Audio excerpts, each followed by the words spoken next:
So I just want to remind you a little bit about the importance of participating in the class. So even though this is a video, still have your book handy and try to focus on that. Use your notebook, use a pen, and just focus on that. And this is of course important for our classes too. So if you haven't done this already, please make sure you go into Google Classroom. You can search for that in any search engine, and make sure when you go to the Google Classroom website you look for how to sign up for a class. If you can look at this slide, you can see the class codes for all the relevant classes. So if you could sign up for that and before the next time we meet, that would be very useful, because you'll be getting lots of participation points if you complete those tasks in this website. So this particular slide is for class 078. Please make sure you check the dates here. There's of course been a lot of changes due to the coronavirus, but most of the dates will still be correct, especially for midterms, finals and projects. If you have any other questions about the dates, please let me know.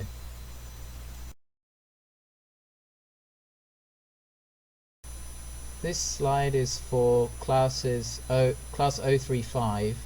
Again, all the information here is about the midterms, the finals, the projects.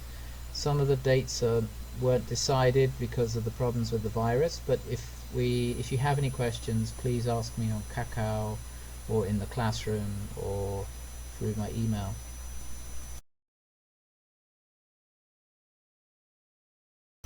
These dates are for class 048, and if you could send me any requests for information if it's not very clear through this slide, and also hopefully the slide will be correct with regards to the dates for the finals, the projects, the midterms and things like that. This slide is about the information with regards to midterms and finals. So if we haven't done the midterms yet, please look at those this slide and check out the pages and the units that need to be covered. I've given for the midterms units 1, 2, 3 and 4, and in unit 1 you can see the vocabulary is on pages 7 to 9, and the grammar I think is on pages 19 and 20.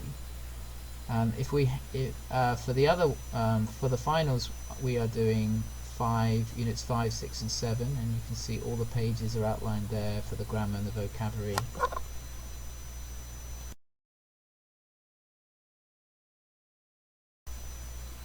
Don't forget to log on to the Google Classroom and onto Kakao Open Chat, which you should have by now. If not, please talk to another class member or myself. If any of you are interested in working in England, please message me and I will let you know more about that. There are some schools in England where you can study IELTS and other courses, and this particular school is near my hometown, so please go there if you want to study English.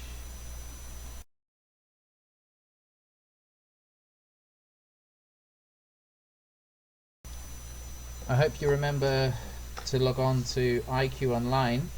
All of that information is at the front of the book. If you go to the front of your book, you can see there are steps to sign on for that, and I recommend you do that because some of the work that I'll ask you to do is online. Some of the listening activities are online, so I hope that you can do that. And here are the passwords for each class, so if you look at over them and then log on to that website that's at the front page of the book. This particular slide is the link to the project work.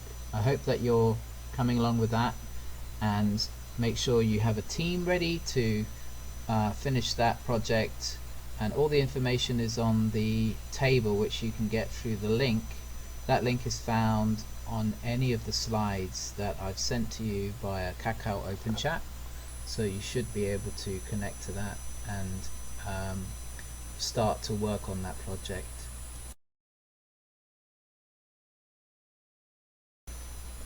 So this is the midterm test. It's for role plays, and if you've if we've already done the midterm, then don't worry about this. But if we've not done it yet, please work through that and make sure you have a team and make sure everybody participates in the role play.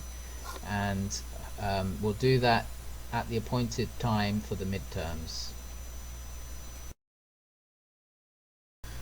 So this unit is unit 7, and it's on economics. Page is on 100. The page is 150, and the unit question is: can money buy happiness? Can money buy happiness?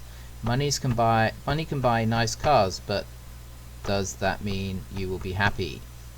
So here is a movie clip. If you can see the link there, you don't need to click that link, but what you could do is perhaps watch this movie on YouTube, or at least a trailer of the movie or some clips about the movie, or even watch the whole movie. I recommend you watch the whole movie. The movie is called Jerry Maguire, and it's an American movie. It's got Tom Cruise in it, and the movie was directed by a man called Cameron Crowe. He's a very famous director. This is one of the best movies that Tom Cruise is in, I think. I think it's definitely one of the best movies he's in. This was made in 1996. So another actor, two other famous actors are in this. There's Cuba Gooding Jr., a black American actor who is in many good films, and Renee Zellweger, who's really famous for playing Bridget Jones, but she's also an actress in other films as well. She's won lots of awards. Yeah. And so the story is a romantic comedy drama sports film, and there's a really famous scene in the movie when he's shouting, "Show me the money, show me the money," and so that's one of the best scenes in the film, and people remember the movie for that scene. If you go to Rotten Tomatoes, the rating is 83% from the critics. They give it a B-. The audience liked it. They gave it a C+, 79%. And it's about an agent, sports agent, who loses his job and tries to go on his own, but finds it difficult to get some famous sports people to be in his books. The other website, IMDb, gave the movie 7.3. So it's it got a C- on IMDb. I think IMDb are not as kind to movie makers. Anyway, if you go onto IMDb, it tells you a lot about the movie, the box office. So its budget was $50 million. In the US, it made $153 million. Worldwide, it made $273 million.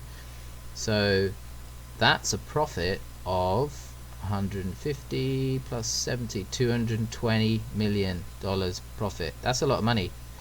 So it's a good film, highly ranked. I recommend you watch it, and it's on the theme of money, so it should be fun to watch.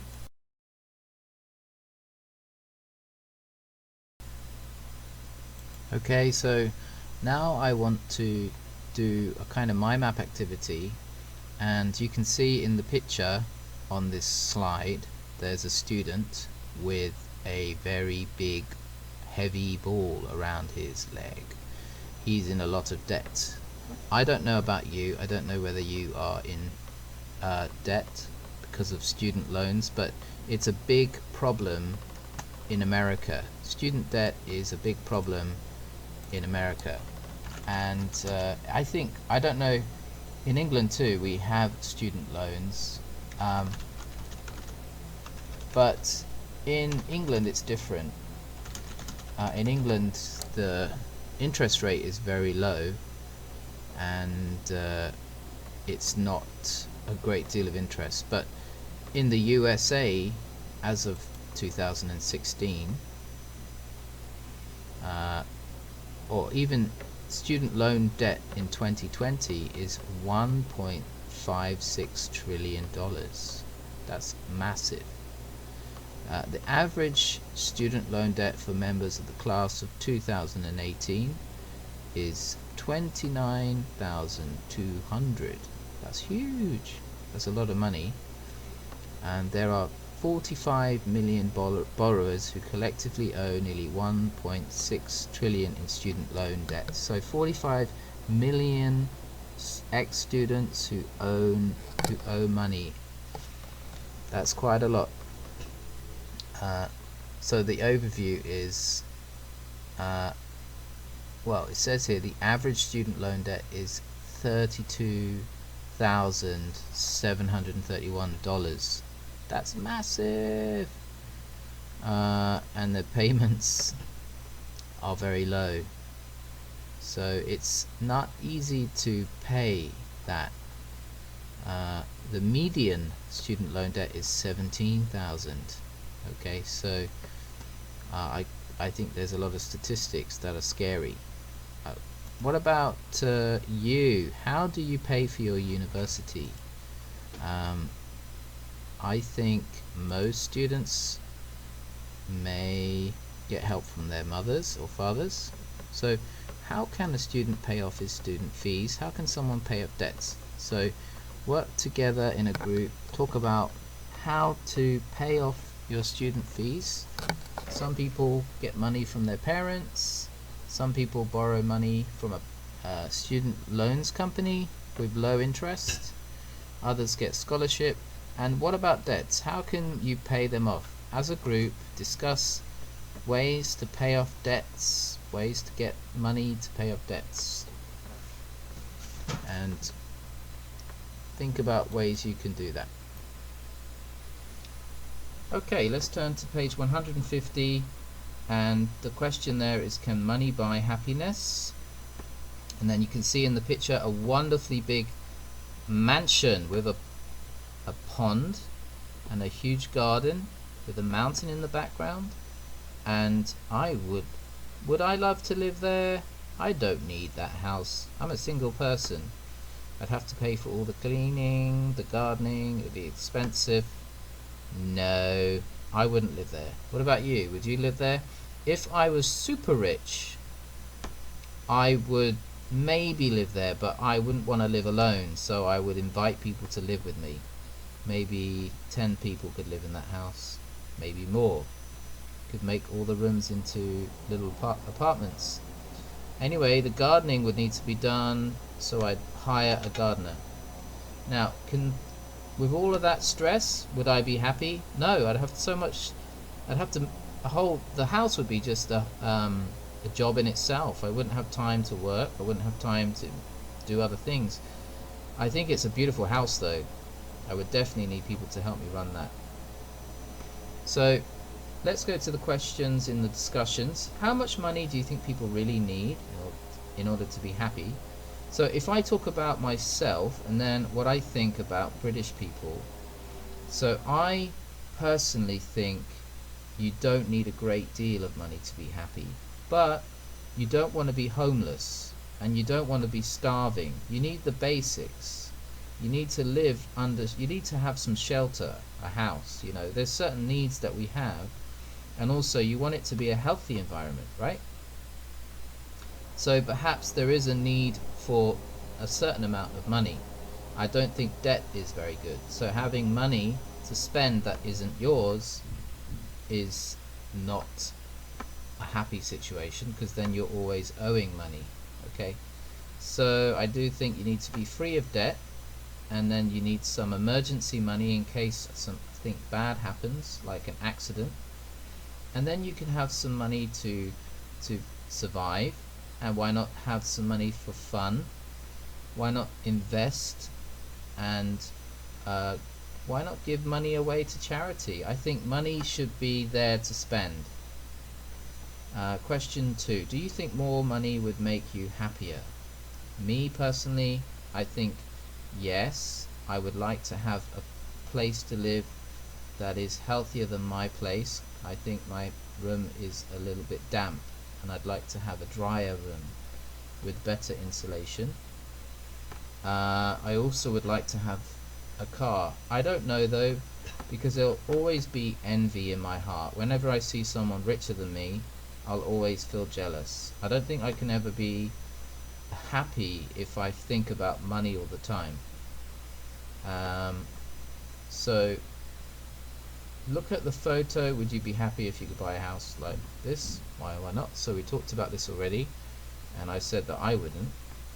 So then go to part B. You'll need to use IQ Online on page 150. Let's turn over to page 152. On page 152 there's a questionnaire. And if you can see in the questionnaire, there's a picture of a stack of notes, and it says $1 million. Imagine someone gives you $1 million. Rank the following expenses in order of their importance to you, from 1, the most important, to 10, the least important. Okay, so I'm going to read one, and I'll tell you whether it's very important, a little important, or not important for me. Okay, so the first one is more education. I think that's a little bit important, not very important, and so I'm gonna just say I'll put an L next to that, meaning little. Okay, a new car is not important right now, so I'll put an N next to that. A new house is very important for me, I'll put a V. New clothes, not important. Travel, not important. Giving money to charity, a little important. Helping friends or family, very important. Flat screen TV, not important. A vacation home, definitely not important. And paying off debt, very important. Well, I don't have any debt now, so I want to put number 1 as helping friends or family. Number 2, paying off debt, although I don't have any. Number 3, a new house. Number 4, giving to charity. Number 5, more education. Number 6, maybe number 10 is a vacation home. Number 9 is a flat screen TV.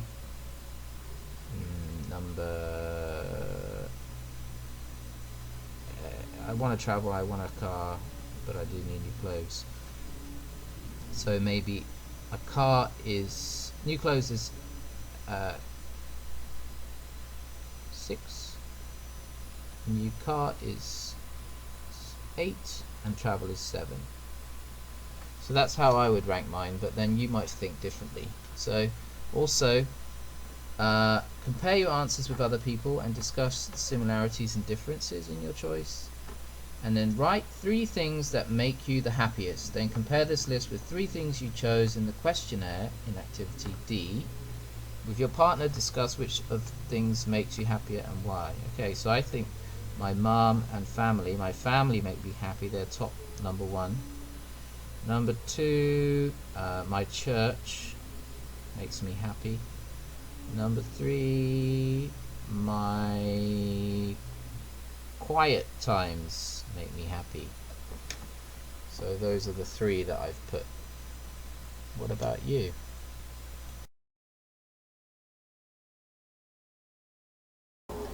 Who would live in a house like this? Look at this really huge house. And anyway, who would live in a house like that? What job would they have to buy that kind of house? And so that could be a question. which we could ask ourselves. And here's another list of questions. You can see some pictures there of different jobs, and there are 8 questions here. What do you think are? And so this is a kind of asking your opinion about different jobs. And the first question there is, what do you think are the best paid jobs? And you could do a little bit of research on the internet, but most people know what the best paid jobs are.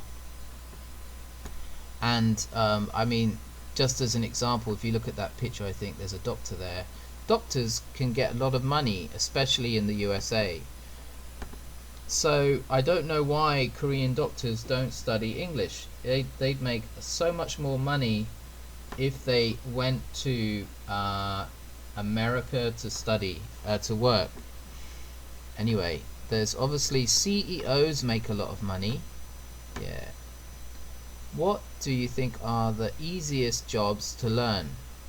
What are the easiest jobs to learn? Some people might say working in a convenience store or delivering pizza. But I think all jobs are difficult in their own way. Maybe some are less difficult physically, no physical energy needs. Some are easier academically, less study is needed. So some university courses or some college courses can be 2 years, some can be 4 years, depending on their difficulty. So what do you think are the loneliest jobs? So that means jobs where people work alone. I can think of one straight away. Someone who works in a lighthouse. That's very lonely. What do you think are the jobs with the least vacation time?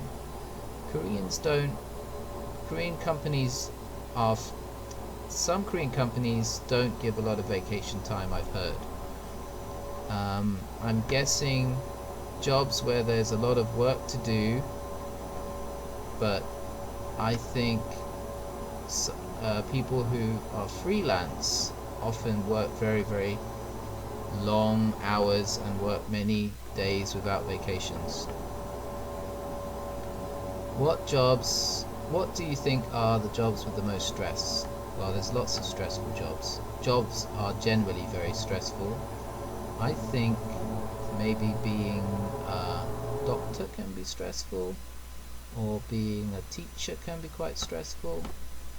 The jobs which help others the most. Well, doctors heal the sick, but then there's charity workers and social workers, and there's lots of jobs that are about helping other people. Firemen help other people. What is the most creative jobs? What do you think are the most creative jobs? So, like artists, for example. And the last one, what job do you think are the most scientific? Maybe engineering or scientists, something like that. So answer those questions, share them with your friend, compare with people in your group, and come to an outcome there.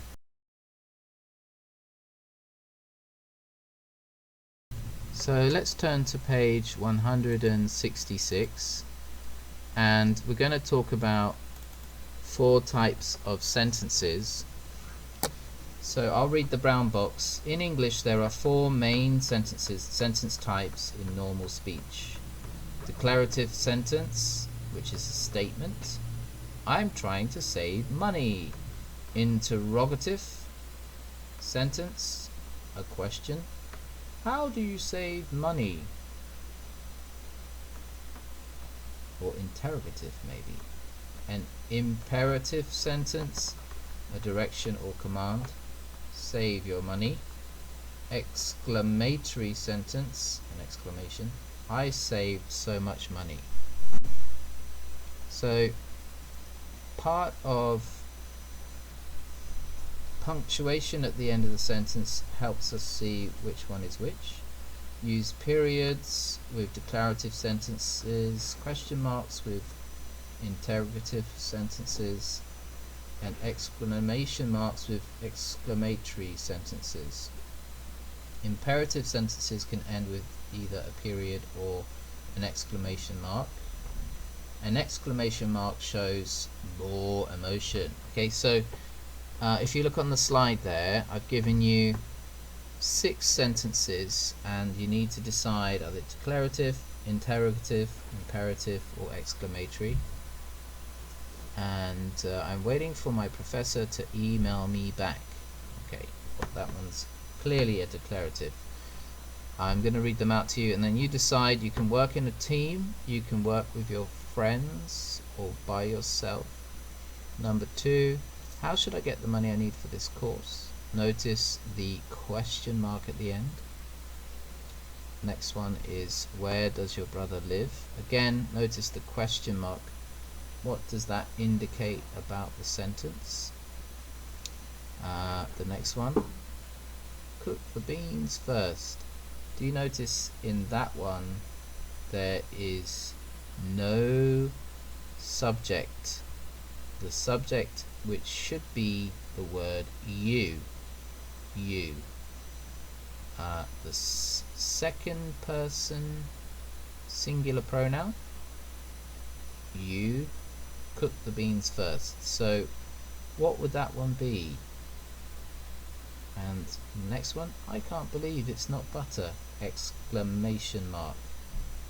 So what could that one be? Okay. And lastly, get down from that tree. Again, you can see there's no subject. So what does that one mean?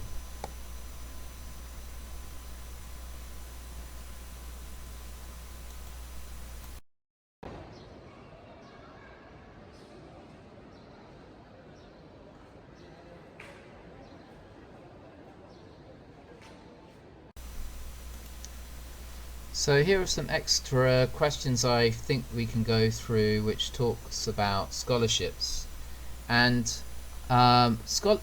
scholarships are quite difficult to get, and a lot of people don't even try to get scholarships. But if you can, you should try to get scholarships. You could even go onto the internet and just look up a list of scholarships that you could apply for. I'm not sure if there's scholarships that are international where you can apply for them in America but use them when you're at college in Korea. There's lots of businesses that do scholarships, like Starbucks does a scholarship and they award 100% tuition coverage. Starbucks College Achievement Plan. And then there's Coca-Cola Scholars Program Scholarship, which gives $20,000. BMW give $1,500. Dr. Pepper award $100,000. That's a lot. And Doodle for Google Scholarship has a number of different ones. Duct Tape has one, Microsoft has one, Intel has a $4,000 scholarship, McDonald's has one for $100,000. So that's crazy. That's a lot of money. Dell has a scholarship. GE Reagan, I guess that's Ronald Reagan's one. Shell, Toyota, Ford, Burger King. The Discover Student Loan Scholarship Award Sweepstakes for $5,000.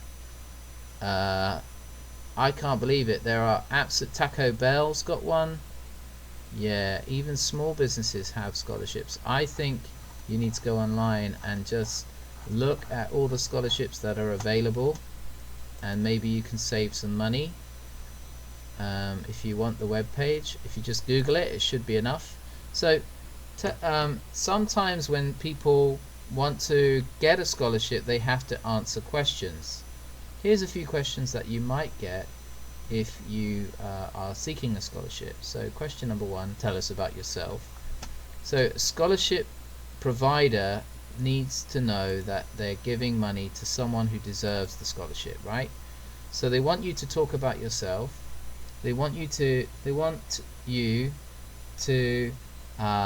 give them an example of a time you overcame adversity, because they want to know that you can overcome problems. And because exams and universities are tough places and they're not easy for people. If you go there, you need to overcome these problems. Okay, then question number 3, where do you see yourself in 5 years time? Do you have a lot of hope for the future? What are your goals? What do you hope to achieve? So that's very important. And then it says, question number 4, how do you plan to use your money? So they want to know if you're going to use your scholarship wisely, or are you going to just go out drinking with all your buddies? So maybe you can answer that question and talk about the books that you would buy, transportation to and from college, or if you have to, getting accommodation there, those kind of things. Okay, and question number 5, why do you deserve this scholarship? Talk about the things about you that makes you deserving of scholarships. It's kind of a difficult question. No one really deserves a scholarship, but you want to show them that their money is not going to be wasted. Number 6, what is your greatest strength and or weakness? So you talk about your strengths and weaknesses there. What are your career goals? What sort of work would you like to do in the future? In other words, what is the goal of your major? Okay. Who has been a role model for you?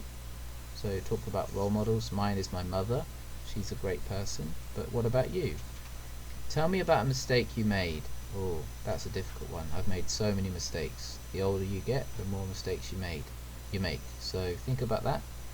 Why did you choose this school? So if you chose Dongguk, why did you choose Dongguk as a place to study? So try to answer those questions and prepare yourself for a kind of scholarship interview, and then maybe in pairs you can answer those questions together.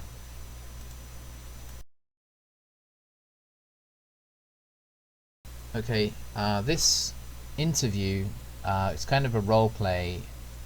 You need to do this really in your group, prepare it together, perhaps in a group of 3 or a group of 4. So I recommend you contact each other using the Kakao Open Chat or some other way that you prefer, maybe Line or WeChat or whatever you want to use. So this is a TV interview. In this TV interview, well, first of all, you need to prepare this mock TV interview between an interviewer, so choose somebody to be the TV interviewer, and 3 people who have suddenly made a lot of money. So the interview needs to focus on what happened and how they made the money. Okay, how the money was made. Right? What sorts of things do people do when they get lots of money? So if you excuse the typos on this picture, but if you are the interviewer, what kind of questions would you ask them?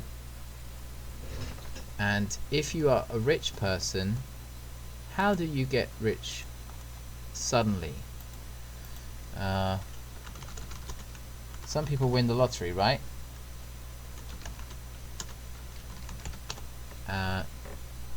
Some people just get inheritance, you know. And there's lots of ways people make money. Maybe they buy stocks in something, or maybe they do a job that pays a lot of money, you know. Starting a business, maybe. So choose 3 kinds of ways that people get rich, and then get interview questions from the internet about that, you know. So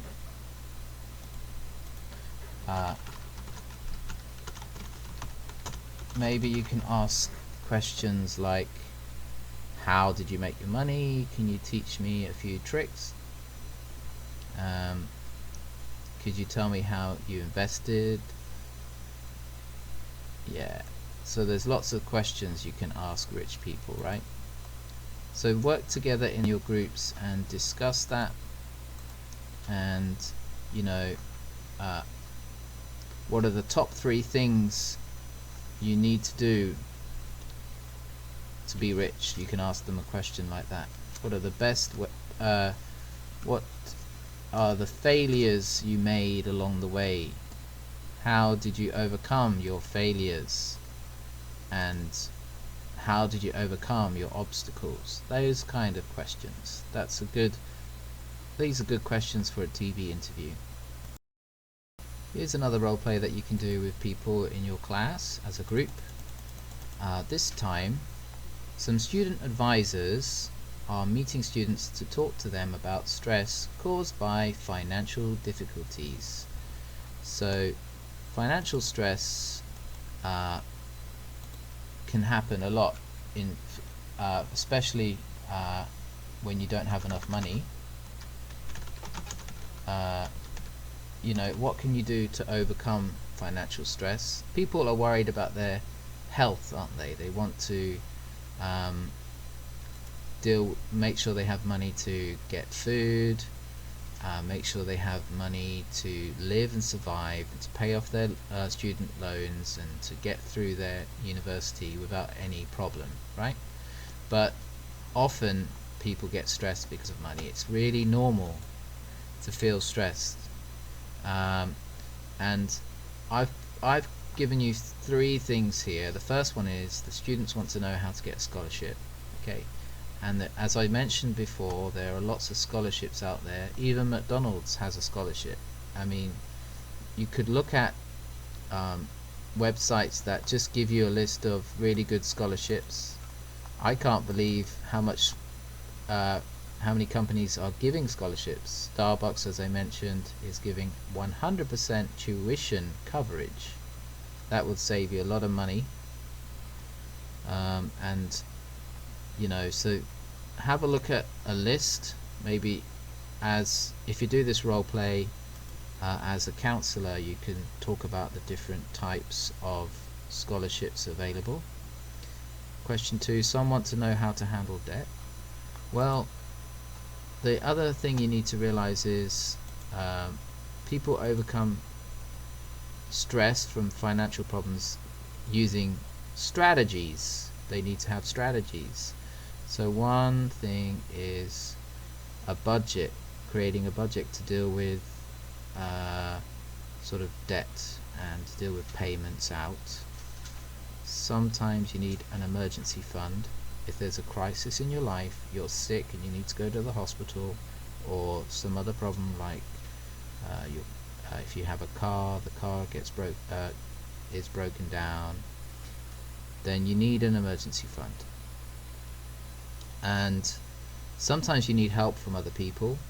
Some people are, like we talked about scholarships, but maybe there are other people you know, like friends or family, who are willing to lend you some money with no interest, or to give you money. And sometimes you just got to think about how to change your life habits, and you know, and that's positive, just those kind of things. So another thing, the last thing there is, they want to know whether to get further loans using a credit card. So is debt a good thing? I think not. I think debt is always a really negative thing for people. Credit cards are always unhelpful if you're excessively spending and you don't have the money to pay back the credit card. So you have to be aware of that. So yeah, I think you could make a role play about this and work together, make a script, and yeah, do that.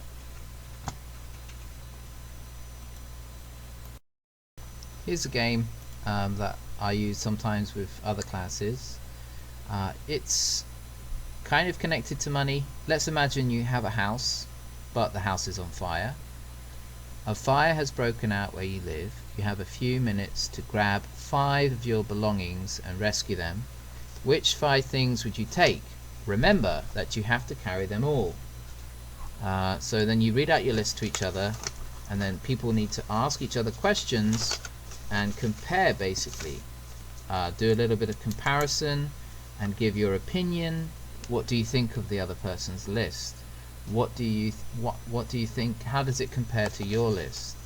Okay, and then have a kind of discussion and debate about that. So if you look at the question again, one of the things they say is, remember that you have to carry them all. Now, most of you live in apartments, and if there's a fire, probably the elevator is not the best place to get out, to go to get out. Probably the stairway going down is the best. So you know, you can't really carry a lot of heavy things in the stairway. Okay, so one thing you couldn't do is take your flat screen TV, for example, because that would be too heavy.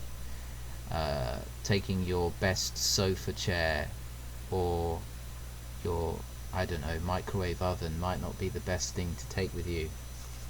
So probably you need to think about some smaller things that you cherish a lot that you want to take with you.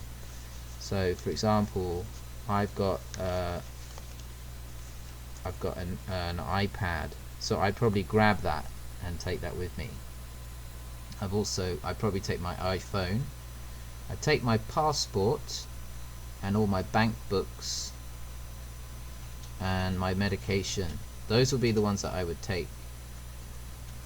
There's other things I would like to have taken with me, like my Gundam model kits, but I don't think they're that important. They're as important as my iPad, my iPhone, and my passport.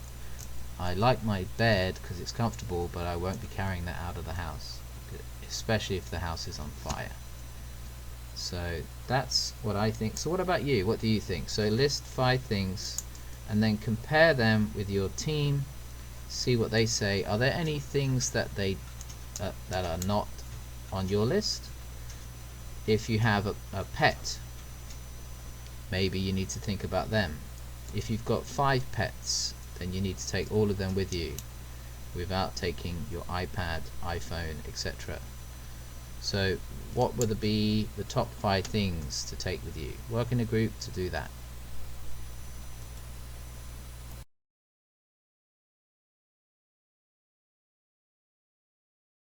Sometimes students tell me they would like to learn new idioms. Here's a list of idioms, and you need to guess the meaning of these idioms. So here are 12 idioms. I'll read them out, and you can look them up on the internet, find out what they mean, and then send me your answers on our forum or open chat. So the first one is saved by the bell. What does that mean? On the same page. That's number 2. Number 3, eats like a bird. Never heard that myself, but if you know the answer, let me know. Number 4, on top of the world. Number 5, in hot water. Maybe it means in a jimjilbang. I don't know. Number 6, raining cats and dogs. Number 7, back to the drawing board. Number 8, smell a rat. Number 9, a piece of cake. Number 10, when pigs fly.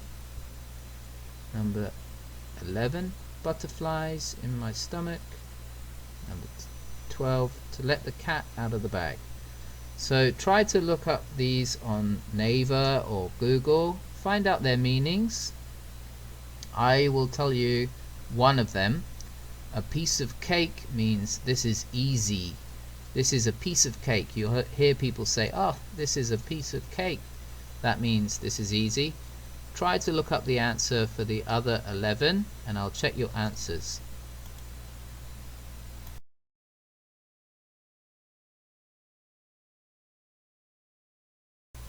Finally, here's a list of films and music about money. I recommend you watch some of these movies. Trading Places is a really funny movie. and Jerry Maguire, as was mentioned earlier, is a really good film too. Anyway, that's the end of the class, and I'll see you soon. And here's a really nice sports car that everybody wants to buy. Bye.